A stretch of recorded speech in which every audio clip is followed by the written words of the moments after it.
오늘부터는 우리 성경에 우리 신약 성경에 각 각 내용에 어떤 내용들이 기록되어 있는지를 우리가 성경 요약을 통하여서 조금이라도 이 말씀을 읽을 수 있도록 그렇게 도움이 되는 시간이 되었으면 좋겠습니다.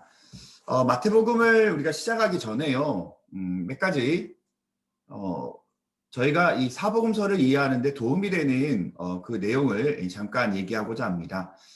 자, 마태복음과 마가복음과 누가복음은 특별히 공강복음이라고 해서 이 시간적인 흐름이 비슷한 시간이나 뭐 장소나 비슷한 흐름에 따라서 기술된 성경이 바로 마태, 마가, 누가복음 이 세 복음서인 그래서 공관복음서이다라고 얘기하고 있고요. 나중에 한 20년 후에 이들 성경보다는 한 15년에서 20년 후에 기록된 요한복음은 공관복음, 특별히 마태복음이나 마가복음이나 누가복음에 성경 내용이 조금 빠져 있는 부분들을 보충하기 위하여서 예수님의 가장 가까웠던 예수님의 제자였던 요한이 그 없는 부분 중심으로 그리고 11장부터 21장은 이제 십자가의 내용만 예수님이 마지막 유월절의 어린 양이 되기 위한 그 십자가를 완성하기 위한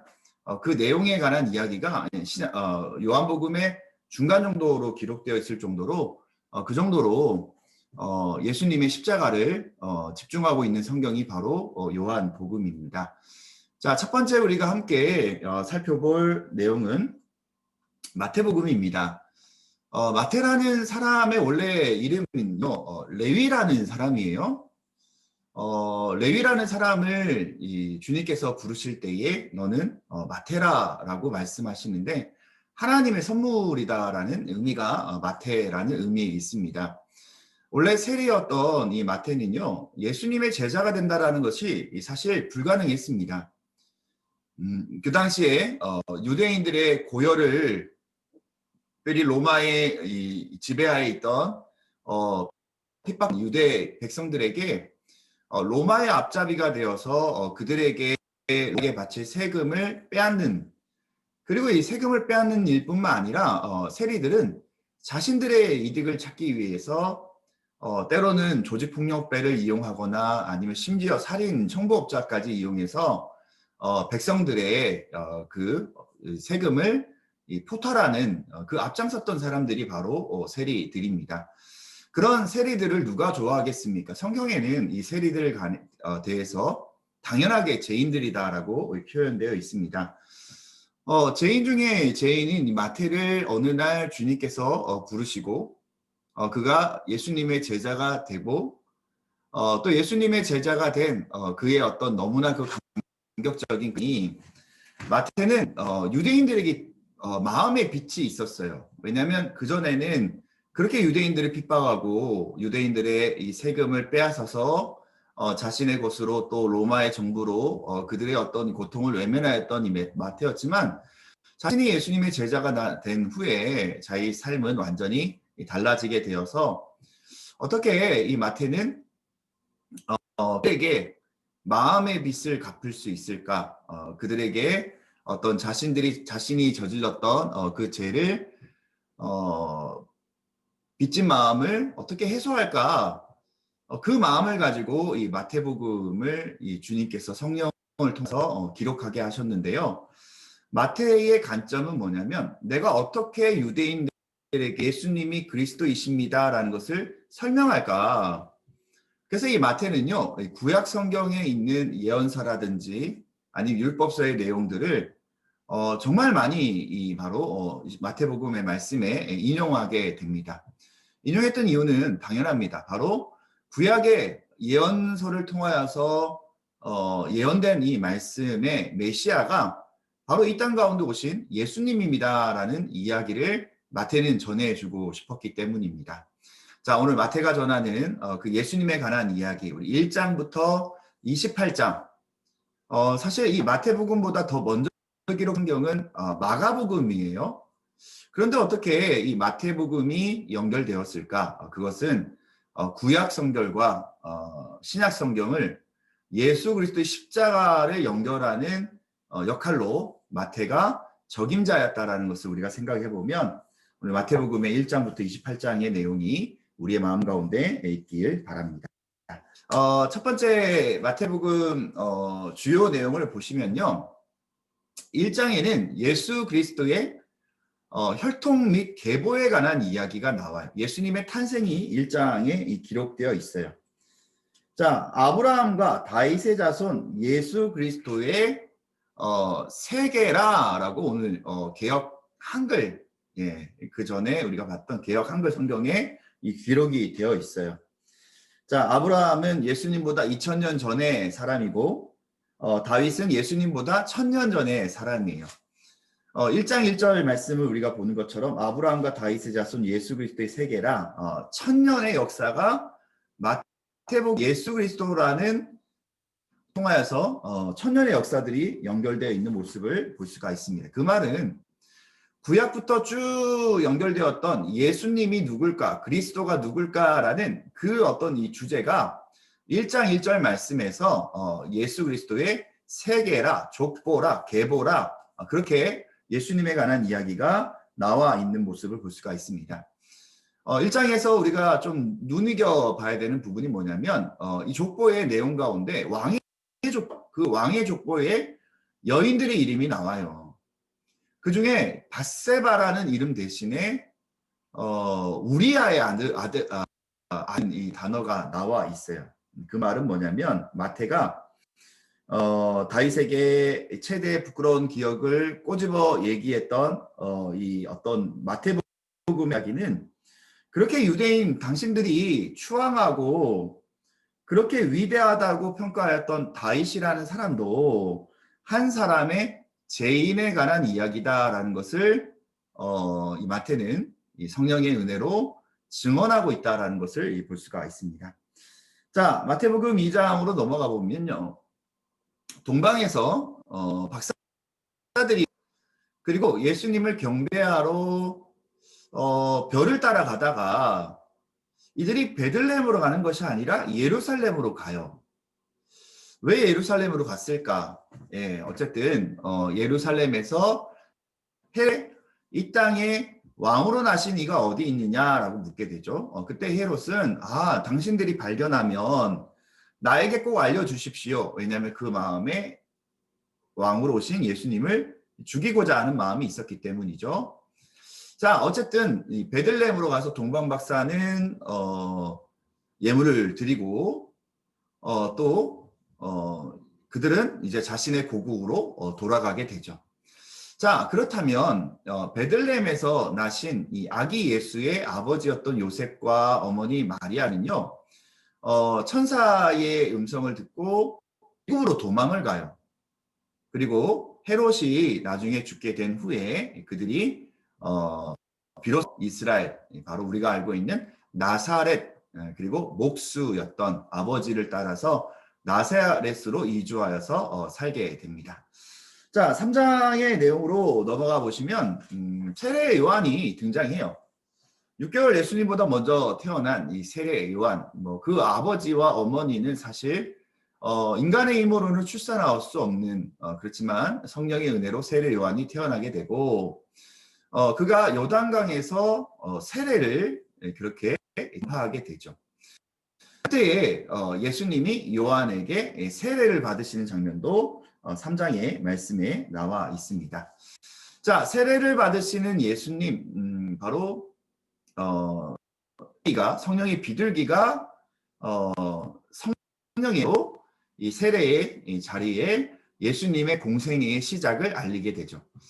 자, 4장에는 그 공생애의 시작과 예수님께서는 광야로 가셔요. 그리고 40일 동안 금식하시고 또 사단의 이 세 가지 시험을 받으시는 이 모습을 우리가 볼 수가 있습니다. 자, 30세에 비로소 공생애를 시작하신 이 예수님은 그 지역이죠. 가장 소외된 곳이었던 갈릴리 가번, 그 당시에 제일 컸던 갈릴리 지역에서 제일 컸던 가버나움에서 복음을 전파하고 계시고 갈릴리 해변에서 두 명씩 이 제자를 부르시는데 베드로와 안드레 형제, 또 야고보와 요한의 형제를 부르시고 갈릴리에서 천국을 전파하시고 병자들을 고치시는 사역을 시작하게 됩니다. 자, 오늘은요, 우리가 산상수훈이라는 그 단어로 우리가 생각하시면 돼요. 자, 산상수훈, 산에서 8가지의 이 복을 가르쳐 주십니다. 그리고 빛과 소금의 존재가 되어야 될 것을 우리에게 알려주시는 모습을 볼 수가 있습니다. 자, 심령이 가난한 자는 복이 있나니 천국이 그들의 것임이요, 애통하는 자는 복이 있나니 그들이 위로를 받을 것임이요. 이렇게 시작되는 8가지 8복을 산상수훈의 말씀을 통하여서 선포하시게 되죠. 6장을 넘어가면 제자들이 예수님, 저희도 기도하는 방법을 알려주십시오. 세례 요한의 제자들도 기도하는 방법을 아는데 왜 우리는 기도하는 방법을 모릅니까? 그 질문에 예수님이 제자들에게 기도하는 방법, 바로 주기도문의 말씀을 알려주게 되죠. 자, 그리고 하늘에 보물을 쌓아둘 것을 그렇게 명령하시고 염려하지 말고 오직 기도해라 라고 말씀하시는 장면이 나옵니다. 자, 마태복음 7장으로 가서는요, 우리가 마태복음 7장에 보면요, 황금률이라는 단어를 많이 써요. 이 황금률이라는 이 단어를 많이 쓰는데 바로 남을 대접하는 것, 그리고 구하고 찾고 문을 두드리는 것, 그리고 거짓 선지자를 삼가하고 주님의 말씀을 통하여서 듣고 행하라라는 이 믿음의 말씀을 여전히 산상수훈의 말씀을 통하여서 말씀하고 계십니다. 자, 산상수훈의 말씀을 끝나시고 5장부터 7장 산상수훈의 말씀을 끝나시고 다시 이제 가버나움으로 가셔요. 거기서 이제 나병 환자를 깨끗게 하시고 또 백부장의 하인, 그 중풍병자를 말씀으로 고치시는 장면이 나와요. 그때 이제 이 백부장에 대해서 뭐라고 말씀하시냐면 이스라엘에서 이와 같은 믿음을 가진 사람을 본 적이 없다라고 말씀하실 정도로 백부장의 믿음을 칭찬하시는데 그 이유가 있죠. 왜냐하면 예수님이 가자 너희 집으로라고 얘기했어요. 이 백부장이 주님 무슨 말입니까? 저도 종들을 부하들을 부리는 사람인데 명령만 하시면 말씀만 하시면 우리가 순종합니다 라고 얘기를 해요. 그래서 이 백부장의 하인의 믿음을 귀하게 여기시죠. 자, 가버나움에 베드로와 함께 사셨던 장모님이 합병에 걸렸는데요. 그 열병에 걸린 이 장모를 고치시고 바로 그 장모가 베드로의 장모가 예수님과 예수님 일행을 손수 대접하는 장면도 말씀 가운데 나와 있죠. 자, 여러 가지 사랑의 손으로 예수님이 한 사람 한 사람 고쳐주시고 치유하시는 그 장면들이 계속해서 성경의 말씀에 나와 있죠. 자, 8장에 보면요, 예수님은 치유 사역을 하시고 배를 타고 거라사라는 곳으로 귀신 들린 그 영혼들을 만나러 가셔요. 근데 이 바다와 이 바람과 파도가 이럴 때 이 제자들이 겁을 먹어요. 그래서 이들이 왜 예수님 주무십니까? 예수님을 깨워요. 그때 예수님께서 바람과 파도를 꾸짖어 잔잔케 하시는 예수님을 보고 이들이 이런 얘기를 하죠. 아, 저분이 과연 누구시길래 바람과 파도도 꾸짖어 잔잔케 하실까라는 이야기를 하게 되죠. 자, 그리고 바로 데가볼리라는 이방 지역 거라사에서 귀신 들린 자를 고치시는 장면도 우리가 성경에서 볼 수가 있습니다. 자, 그때 돼지 2,000마리를 이 군대 귀신이죠. 이 군대 귀신 들렸던 이 거라사 광희를 고쳐주셨더니 그 귀신들이 그러면 우리가 돼지떼에 들어가는 것을 허락하십시오라고 예수님을 구하고 그들이 바다에 빠져서 2,000마리의 이 손실, 2,000마리보다 더 귀한 그 영혼을 구원하신 예수님에 관한 이야기도 우리가 말씀을 통하여서 볼 수가 있습니다. 자, 9장의 말씀을 이렇게 보시면 거기에 보시면 세리 마태를 부르시는 장면이 나와요. 그래서 오늘 이 본문 말씀에 이 마태복음에 이 성령에 충만한 성령으로 하나님의 인도하심으로 말씀을 기록한 이 마태를 부르신, 자신을 부르신 예수님에 관한 이야기가 나오죠. 자, 그리고 12의 혈증 앓은 여인, 정말 여인이 얼마나 그 병을 고치기 위해서 동분사주하고 자신의 모든 것을 다 잃었을까요? 심지어 가족마저도, 사랑하는 가족마저도 만질 수 없는 혈증 여인을 고치시죠. 그 여인이 예수님의 옷자락만 만져도 믿음이 있었어요. 그 믿음을 칭찬하시는 예수님의 모습도 우리가 9장의 말씀을 통해서 볼 수가 있습니다. 자, 야이로 얼마나 속이 탈까요? 자기가 예수님을 지금 모시고 가는 길에 12의 혈증 앓은 여인을, 그 새치기 한 여인 때문에 얼마나 마음이 탔을까요? 아닌 게 아니라 그 야이로의 12살 된 그 딸이 죽었다라는 이야기를 예수님과 함께 가다가 듣게 되었어요. 그렇지만 예수님께서는 뭐라고 말씀하시죠? 달리라고, 소녀야 일어나라. 그 소녀를 살리시고 일으키시는 예수님에 관한 이야기도 볼 수가 있습니다. 자, 10장에는 비로소 예수님이 12제자를 부르시는 장면이 나오죠. 12제자를 부르시는 이 장면도 우리가 10장의 말씀을 통하여서 우리가 살펴볼 수가 있고요. 그 12명의 제자를 이제 둘씩 이제 짝을 지어서 그들에게 권능을 주시고 그들에게 전도 여행을 보내셔요. 그리고 그들에게 앞으로 일어날 일들에 대해서, 닥칠 일들에 대해서 얘기를 해 주게 되죠. 그리고 이 땅 가운데 주님은 세상에 검을 주러 오셨다. 화평을 주러 온 것이 아니라 검을 주러 오셨다라고 말씀하시면서 앞으로 말세 때에 되어질 일들에 대해서 예수님께서 말씀해 주시고 계시죠. 자, 11장의 이 말씀을 보면 세례 요한의 제자들이 예수님을 찾아와요. 왜냐하면 너무 궁금했거든요. 세례 요한이 감옥에 있으면서 예수님이 너무 궁금해서 자신의 제자들을 보내요. 그리고 몇 가지 질문을 던지죠. 그때 예수님의 제자들이 세례 요한 별로네요. 이런 어떤 의미로 얘기할 때 그때 예수님께서 아니다.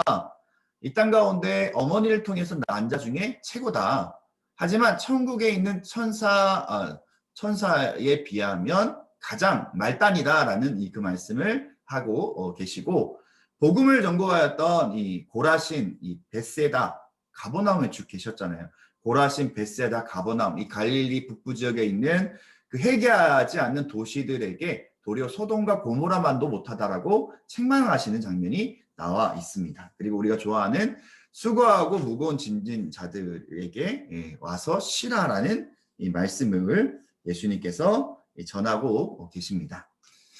자, 12장 안식일이라는 이 주제가 약간의 주제네요. 왜냐하면 이 안식일에 유대인들이 이 예수님을 어떻게 책잡을까라는 그 어떤 모험을 봐요. 율법의 이 안식일을 정말 중하게 여기거든요. 이스라엘 가고 안식일은요 버튼도 안 눌러요. 그래서 엘리베이터가 층층마다 서고 자동으로 이제 문이 닫히는 시스템이 되어 있을 정도로 이들은 안식일에 손가락 하나 까딱 쓰는 것도 일이라고 판단하기 때문에 안식일, 율법의 안식일을 너무나 귀한 사람들인데, 제자들이 배가 고프니까 이 안식일 날 밀 이삭을 잘라서 먹어요. 그리고 안식일에 손 마른 사람을 고쳐요. 안 그래도 예수님이 눈에 가신데 이들이 어떻게 예수님을 책잡을, 안식일 문제를 가지고 예수님을 계속해서 핍박하는 모습도 볼 수가 있고요.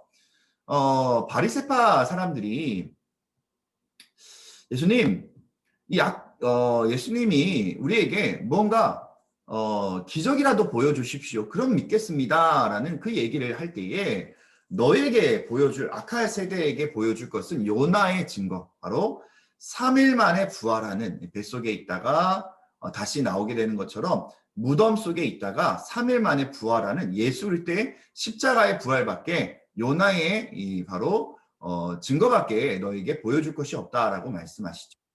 자, 13장의 내용은요, 이 비유에 관한 얘기가 나와 있어요. 그래서 4가지 땅에 좋은 밭에 떨어진, 그래서 30배, 60배, 100배의 결실을 맺는 좋은 밭의 비유에 관한 말씀을 알려주시고, 씨 뿌린 자의 비유, 밀과 가라지의 비유, 겨자씨와 누룩의 비유, 그리고 그 비유에 관한 설명을 해석해 주시기도 하시고, 또 숨겨진 밭에 숨겨진 보물, 또 숨겨진 이 진주에 대해서 자신 전 재산을 팔아서 그것을 사야 된다, 천국을 소유해야 된다라고 예수님께서 부유로 설명하는 모습을 볼 수가 있습니다. 자, 14장에 보면요, 헤롯이요 세례 요한을 죽여요. 원래 헤롯은 세례 요한을 죽일 마음이 없었거든요. 그를 존경하는 마음도 있었고 두려워하는 마음도 있었어요.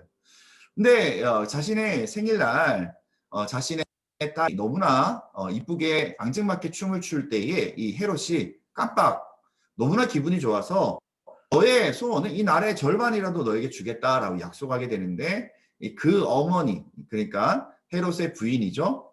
왜냐하면 이 헤롯의 동생이었던 빌립의 부인이었는데 빌립의 부인을 빼앗아서 헤롯이 자신의 부인으로 만들었거든요. 그래서 거기에 대한 이 헤롯도 그렇지만 그 여인, 이 바로 여인의 한 맺힌 이 원한 때문에 세례 요한이 순교를 당하는 모습을 볼 수가 있습니다.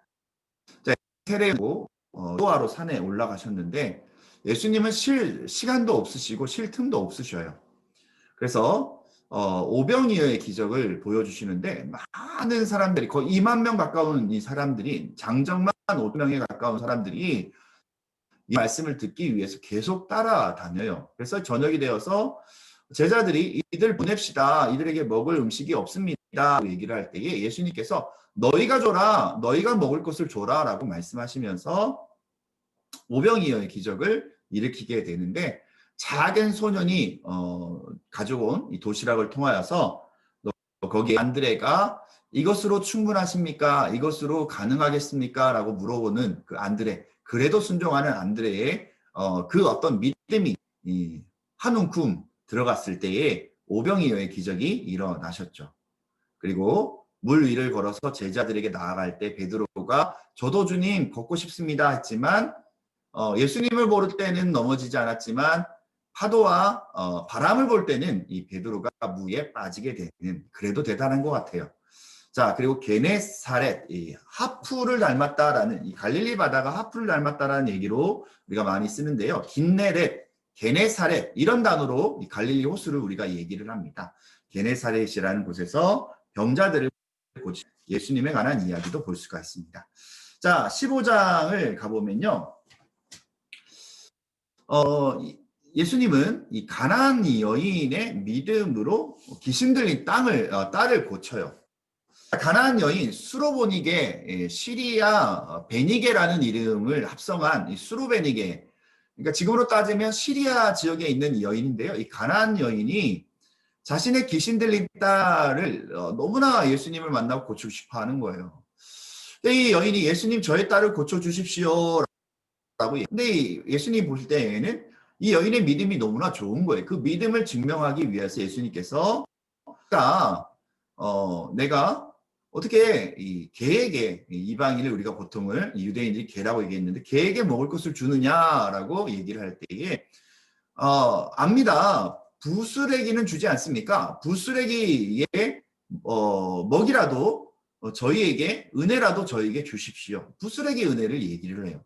그때 예수님이 깜빡 기뻐하시죠. 이 여인의 믿음만큼 좋은 믿음을 보지 못했다라고 이 가나안 여인의 믿음을 칭찬하시는 모습을 볼 수가 있습니다. 자, 마찬가지로 칠병이어의 기적이 이 15장에 나와 있고요. 자, 16장.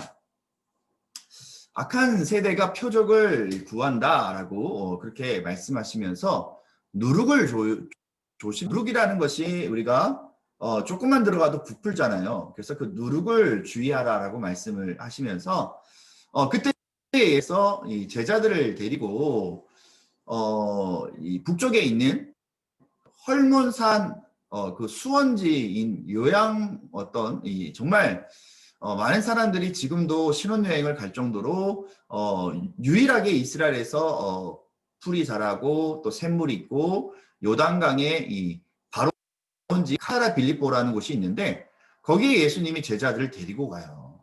그때 예수님께서 제자들에게 뭐라고 말씀하시냐면 사람들이 나에 대해서 누구라고 얘기하느냐라고 물어보셔요. 근데 예수님께서 그들이 얘기하는 얘기를 듣고 뭐 어떤 사람은 세례 요한입니다. 어떤 사람은 선지자입니다. 뭐 이런 얘기가 많았겠죠. 뭐 엘리야입니다. 이런 얘기가 많았겠죠. 그때 예수님은 다른 사람들의 얘기 관심 없이 뭐라고 말씀하시냐면 그렇다면 너희가 나를 어떻게 나를 누구라 하느냐라고 물어봐요. 그때 마태복음 16장 16절 말씀 베드로 이렇게 말씀하죠. 이렇게 얘기하죠. 주는 그리스도시요 살아계신 하나님의 아들입니다라고 얘기를 해요. 그때 예수님이 이 베드로를 칭찬하시고 너는 이제 교회다. 교회의 반석이다. 페트로 반석이다. 베드로 반석이다라고 말씀하시면서 너에게 열쇠를 줄 것이다. 열쇠가 너에게 천국의 열쇠를 너에게 줄 것이다. 하늘에서 매면 땅에서도 매일 것이다. 이 말씀으로 베드로를 칭찬하시는데 곧바로 예수님께서 내가 이제 이 사람들에게 유대인들에게 대제사장에게 고난을 3일 동안 당하고 십자가의 죽음을 경험할 것이다 라고 얘기했더니 베드로가 안 됩니다. 무슨 말이냐라고 예수님 앞에 항변할 때에 사단아 물러가라 라고 베드로가 금방 또 예수님의 핀잔을 듣는 모습도 우리는 16장 말씀을 통해서 볼 수가 있습니다. 자, 17장에 가면 변화산에 예수님이 올라가셔요. 베드로와 야고보와 요한을 데리고 예수님이 변화산에 올라가시는데요. 거기에 이들이 모세, 바로 선지자의 대표라고 할 수 있고 율법서의 대표라고 할 수 있는 이 엘리야와 모세를 보고 이 베드로가 뭐라고 얘기하냐면 주님 이곳에 초막셋을 지읍시다. 네, 그런 얘기도 하게 되죠. 예수님은 해같이 빛나는 모습, 변화된 모습, 하얗게 변화된 모습으로 변화산에서 내려오시게 되죠. 자, 변화산에서 내려왔을 때에 그 밑에는 난리가 난 거예요. 귀신 들린 아이를 데려온 이 아버지가 제자들한테 막 너 왜 너희 일을 못하냐. 그때 예수님이 그 모습을 보고 이 제자들을 꾸짖죠. 네, 제자들이 꾸짖으시면서 아이를 고쳐주시는데 그 아버지에게 너가 믿느냐라고 강하게 말씀하시는 모습도 우리는 볼 수가 있습니다. 자, 17장에는 또 성전세에 관한 내용인데요. 이 유대인들 중에 바로 제사장 그룹의 사람들이 와서 왜 성전세 안 내냐? 그랬더니 예수님께서 원래 하나님의 아들인 성전세를 안 내지만 이들에게 오해를 주지 않기 위해서 성전세를 내자. 베드로야 너가 가서 제일 먼저 낚는 물고기 입을 열어보면 거기에 한 세겔이 있으니까 반세겔 그래서 예수님 거 반, 베드로 거 반. 그래서 한 세겔을 성전세로 내라라고 얘기하죠. 자, 18장의 내용을 우리가 보면요.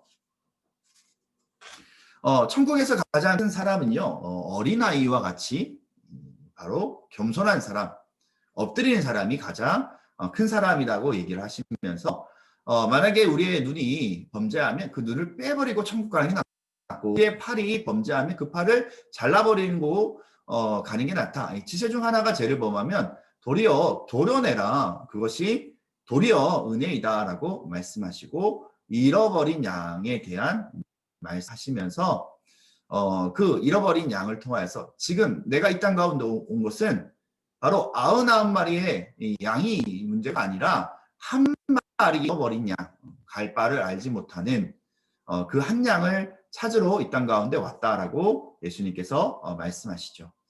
자, 19장에 보면요. 부자 청년이 와요. 그리고 부자 청년이 내가 다 지켰습니다. 그런데 예수님께서 너에게 한 가지 부족한 게 있다.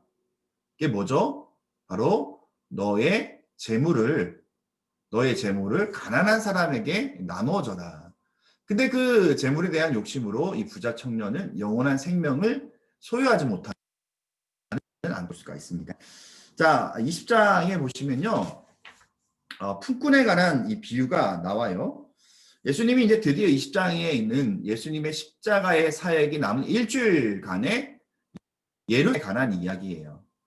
그때 이제 포도원 품꾼에 관한 이 비유를 통하여서 예수님께서 일주일 동안 예수님께서 행하시는 그 어떤 일들을 이제 보여주시는데 야고보와 요한의 어머니 살로메라는 이 여인인데요. 아마 예수님의 이모 정도 된 것 같아요. 야고보와 요한의 어머니인 살로메가 예수님께 뭐라고 얘기하냐면 예수님이 이제 왕이 되시면 우리 아들을 자의정, 영의정으로 높은 자리에 올려주십시오라고 치맛바람을 일으켜요. 청탁을 해요.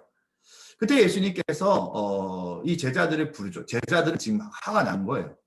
야, 우리는 뭐 빽이 없어서 예수님께 부탁 안 한 줄 알아? 막 그러면서 제자들이 요한과 야고보를 시기하고 미워하고 그 안에 예수님의 제자들의 어떤 이 분란들이 일어날 때에 예수님께서 이 제자들을 다 부르신 다음에 가장 높은 자는 섬기는 자다라고 그렇게 말씀하시면서 이 병자, 보지 못하는 이 병자를 예수님께서 고치시고 드디어 21장에는 이제 예루살렘에 입성하게 됩니다. 자, 21장에는요, 나귀를 타고 예수님께서 예루살렘에 입성하시죠. 흰 백마를 타고 입성하신 것도 아니고 가장 낮은 모습으로 바로 예언의 성취의 말씀이 이루어지면서 나귀를 타고 예루살렘에 입성하시는 예수님에 관한 이야기도 볼 수가 있습니다. 자, 성전에 성전세가 거기서 장사치들 쫓아내시는데요. 그 뒤에는 사실 대제사장 지금 예수님을 째려보고 있어요. 왜냐하면 이 장사치들을 이권을 좌지우지했던 사람들이 제사장들이거든요. 왜냐하면 이 장사치들이 왜 있냐면요. 유대인들은, 특별히 남성들은 1년에 3번, 적어도 3번을 성전에 와서 예배를 드려요. 자, 예배를 드리러 오면요. 재물을 가지고 와야 되잖아요. 그럼 집에 있는 가장 귀한 양, 흠이 없는, 우리가 레위기 말씀처럼 제 흠이 없어야 되기 때문에 흠이 없는 것을 가져오면 이 대제사장들이 뭐라고 얘기하냐면 아예 여기 이 양 이거 흠 있는 거니까 가서 돈으로 가져오든지 아니면 저기 앞에 파는 사람들 앞에 가서 사와라고 명령을 시키는 거예요. 아무리 흠이 없고 아무리 정결한 것을 이 재물을 준비해서 가져와도 이 대제사장들이 다 안 된다고 얘기를 하니까 나중에 이 사람들은 그냥 돈으로 들고 온 게 너무 편한 거예요. 돈으로 들고 와서 정해져 있는 이 장사치에게 사서 재물을 드리는데 이 장사치들은 가능하면 안 좋은 물건을 팔게 되고 왜냐하면 뇌물로 대제사장에 많이 드리기 때문에 이 결탁되어 있는 이것을 아시는 만민이 기도하는 집인데 왜 이 장사치들이 이곳에 머물고 있는가? 그들을 다 쫓아내시는 예수님의 모습을 볼 수가 있고요. 무화과 나무를 저주하시는데 아직 열매 맺을 때가 아닌데 예수님은 제자들에게 열매 맺지 못하는 것은 버려진다라는 것을 이 제자들에게 오늘 말씀하고 있습니다. 자, 또 비유에 관해서 말씀하시는데요. 포도원 소장농에 관한 이 비유도 21장에 나와 있습니다. 자, 22장에 보면 혼인잔치의 비유에 대해서 말씀하셔요. 그리고 혼인잔치의 이 비유에 관해서 예수님께서 이 말씀하시면서 그의 어떤 천국을 들어오는 자들 예복 그래서 그의 거룩한 예복 거룩한 믿음의 행실로 준비된 자들 그 십자가의 그 진정한 사랑을 알게 되는 그 자들만이 혼인잔치에 참여할 수 있음을 예수님께서 말씀하고 있습니다. 자, 22장에 보면요. 계명에 대해서 얘기해요. 첫째 계명, 둘째 계명. 무엇입니까? 라고 물어봤을 때에 바로 첫째 계명과 둘째 계명, 바로 하나님을 사랑하는 것, 이것이 첫째 계명이고 이웃을 사랑하는 것, 그것이 둘째 계명이다.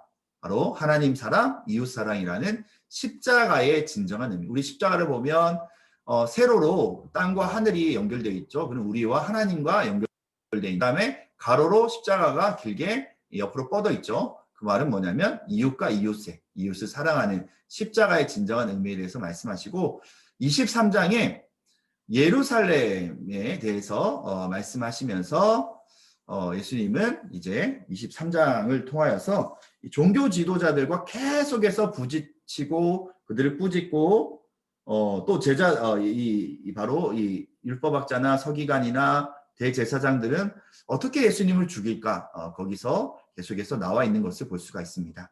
자, 24장에 보면 무화과 나무의 비유를 예수님께서 다시 한번 설명을 해주시고요. 그리고 이 성전이 무너질 것이다.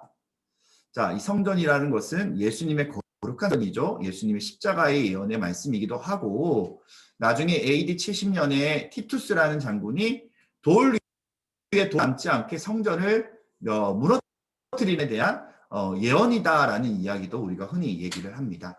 지금 이스라엘 가보면 통곡의 벽이라고 있어요. 서쪽 벽의 일부분이 남아 있어요. 성전이 다 무너지고 통곡의 벽 일부분만 남아 있는데 유대인들은 그 벽을 붙들고 지금도 그렇게 회개하면서 기도하고 있습니다. 그리고 앞으로 마지막 때에 재난과 징조가 있을 텐데 그 큰 환난 가운데 겨울철이 되지 않기를 기도해라. 그리고 주님이 구름 타고 이 땅 가운데 재림하실 것이다 라는 말씀이 우리에게 전해졌고요. 아무도 모른다. 그날은 아무도 모른다. 깨어 있어라. 우리에게 말씀하십니다. 자, 25장은요. 열처녀의 비유에 가서 얘기를 해요. 5명의 처녀는 지혜로운 처녀이고 5명의 처녀는 어리석은 처녀예요. 기름을 충분히 준비하는 거. 이 기름이라는 것은 성령이에요. 바로 기도하는 거예요. 기도로서 주님 앞에 깨어있는 사람에 대해서 열처녀의 비유를 얘기하면서 깨어있는 자는 주님을 만날 것이고 깨어있지 않은 어리석은 사람들은 결국 주님께 쫓겨날 것이다. 재림의 때에. 그리고 달란트, 바로 비유의 말씀도 우리에게 주시면서 마지막 때에 심판하실 것을 25장에 다시 한번 말씀하고 있는 것을 볼 수가 있습니다.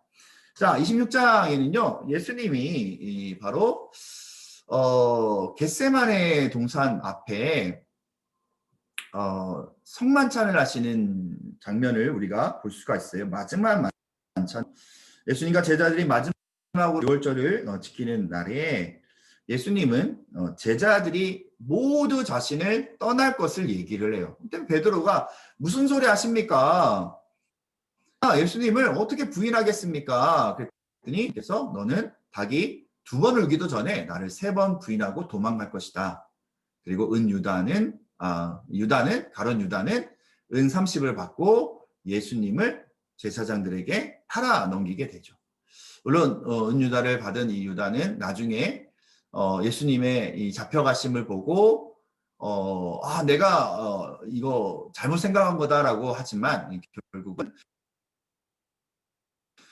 죽음 어간에 바로 자신은 목매어 죽게 되고 아갈데마 피밭 자신의 은 30은 성전에 던져버리고 대제사장들은 이 부정한 돈, 바로 이 부정한 돈으로 성전에 헌금할 수 없다. 그리고 아겔다마 나그네의 밭, 노숙자나 아니면 길 지나가다 죽은 사람들, 무명의 사람들을 묻게 되는 바로 피의 밭을 만들게 되게 되죠. 자, 겟세마네에서 결국 예수님은 잡히지만 그때 26장에 우리가 칭찬할 만한 한 여인에 관한 이야기가 나오죠. 마리아죠. 이 마리아가 예수님께 향유 옥합을 부어요. 베다니 시몬의 나병 환자 시몬의 집에서 향유 옥합을 부음으로 말미암아 가룟 유다가 난리가 났죠. 그걸 팔으면 은 300에도 파는데 그때 예수님께서 이렇게 말씀하시죠. 가만둬라. 이 여인이 나의 가장 귀한 것을 하고 있다. 나의 장래를 예비하고 있다라고 그 여인을 칭찬하시면서 복음이 전해지는 곳마다 이 여인은 칭찬받을 것이다 라는 말씀을 하게 되죠. 자, 27장에 예수님은 겟세마네에서 잡혀가실 때에 대제사장의 장인인 안나스에게 먼저 잡혀가고 이 안나스와 가야바라는 이 제사장이 결국 예수님을 빌라도에게 넘기게 되죠. 자, 빌라도에게 또 넘기게 되면 이 빌라도가 예수님을 질문하고 또 신문을 하다가 예수님이 죄가 없는 걸 알고도 이들이 밀란을 일으킬까봐 빌라도가 몇 개의 안을 제시해요. 자, 너희가 최악의 어떤 이 흉악범인 바라바라는 사람이 있는데 그 사람을 놓아줄까 예수를 놓아줄까라고 얘기했더니 명절 때는 한 사람을 놓아주는 전례가 있어서 6월절 명절에 이 바라바라는 흉악한 범죄자를 놓아줄까 예수를 놓아줄까라고 얘기했는데 이들이 예수를 십자가에 못 박아 죽이소서라고 얘기하죠. 그때 이 빌라도가 자신의 손을 씻으면서 나는 아무 상관이 없다. 자, 그리고 예수님의 십자가에 못 박게 되게 되죠. 옆에는 2명의 강도가 십자가의 형으로 같이 죽게 되었습니다. 그때 당돌이 예수님에게 예수님의 시체를 내어달라라고 이 빌라도에게 요구했던 사람이 있어요. 아마 이 아리마대 사람은 그 이후로 자신의 모든 것을 다 잃어버린다고 할지라도 나는 예수님이 내 인생의 전부입니다. 예수님의 시체를 자신의 돌무덤에 넣게 되는, 자신의 지위도 잃었고 자신의 물질도 잃었고 자신의 명예 모든 것 다 잃었던 아리마대 사람 요셉이지만 예수님을 자신의 무덤에 모신 것, 그리고 내가 예수의 제자입니다라고 그의 인생 가운데, 물론 한 사람 더 있죠. 니고데모라는 사람도 있지만 아리마대 사람 요셉의 믿음도 예수님의 십자가 이후에 우리는 보게 됩니다. 자, 28장에 보면 대제사장들이 빌라도를 찾아가서요, 뭐라 얘기하냐면 이들이 예전에 예수님이 있을 때에 부활을 얘기했기 때문에 경비병을 시켜서 무덤을 지키게 합시다라고 얘기를 해요. 근데 빌라도 귀찮으니까 네가 알아서 해. 이 대제사장과 이 장로들이 어쨌든 경비병을 시켰지만 예수님 부활하셨어요. 그리고 빈 무덤이었어요. 그리고 제자들이 나타나서 그들에게 사명을 주셔요. 그때 이 제사장이 이 경비병에게 야, 니들 살려줄 테니까, 그리고 내가 너 돈 좀 줄 테니까 시체를 도둑 맞은 것으로 우리가 입을 맞추자. 그런 장면이 마태복음에 나와 있습니다. 자, 마태복음은 28장에 보면 예수님의 부활하신 이후의 사건이 그렇게 많이 나와 있지는 않아요. 그리고 우리가 잘 알고 권능을 받고 복음을 증거하는 제자의 사명, 땅 끝까지 이르러 내 증인이 되라는 그 말씀의 연결고리를 28장 마지막 부분에 하시고 하늘로 승천하시는 장면이 나옵니다. 자, 마태복음 우리가 길게 느껴지지만요, 마태복음의 말씀을 머릿속에 조금이라도 그려서 읽으시면 얼마든지 예수님을 만나고 신약 성경의 첫 단추, 중요한 단추를 풀 수 있는 그런 시간이 될 수 있습니다. 열심히 읽고 예수 그리스도를 온전히 나의 삶의 주인으로, 또 2021년을 주님과 함께 동행하는 믿음의 우리 성도들이 되시기를 바랍니다. 감사합니다.